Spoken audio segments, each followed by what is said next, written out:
ఈ సమాజంలో ఇప్పుడొక కొత్త ట్రెండ్ నడుస్తోంది. ఆడపిల్ల తన వాళ్ళందర్నీ వదిలేసి, ఎవరో ముక్కుమొహం తెలియనివాడి కోసం వస్తుందనేది. కాని ఇప్పుడు జరుగుతున్నది పూర్తిగా వేరు. ఆమె తన వాళ్లను వదిలి రావటం రట్టే. కాని ఆ అబ్బాయి జీవితంలోకి ఆమె ప్రవేశించిన తర్వాత, ఆ అబ్బాయి తన సొంత బంధువులకు, తన కుటుంబానికి, తన ప్రాణమిత్రులకు క్రమంగా దూరమవుతున్నాడు. విచిత్రమేంటంటే, ఆ అమ్మాయి మాత్రం తన తల్లిదండ్రులకు, తన అక్కచెల్లెళ్లకు మునుపటి కంటే ఇంకా ఎక్కువ దగ్గరవుతుంది.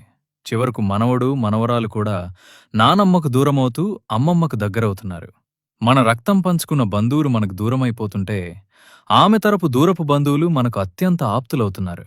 పరిస్థితి ఎలా తయారైందంటే, అన్నకంటే బావమరిది ఎక్కువైపోతున్నాడు. జన్మనిచ్చిన నాన్నకంటే మామగారే గొప్పైపోతున్నారు.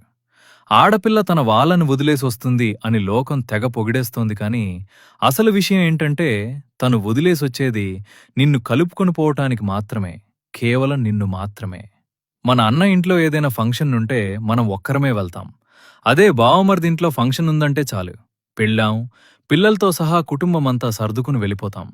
ఎందుకంటే మనకు అన్నతో ఏదో ఒక గొడవ ఉంటుంది. అదే బావమరిదితో ఏ గొడవ ఉండదు.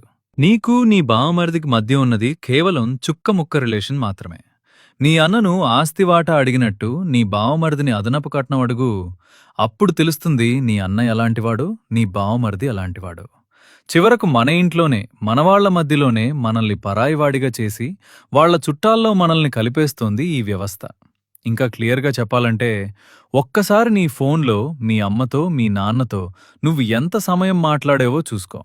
అలాగే ఆమె ఫోన్లో తన అమ్మనాన్నలతో, తన కజిన్స్తో, తన బావమరదళ్లతో, తన పెద్దమ్మ, చిన్నమ్మ, చిన్నాన్నలతో, చివరకు వేలు విడిచిన మామలతో కూడా ఎన్ని గంటలు మాట్లాడిందో చూసుకో. అప్పుడైనా నీకు అర్థమవుతుంది ఎవరు అన్నిటినీ, అందర్నీ వదిలేసి బతుకుతున్నారో.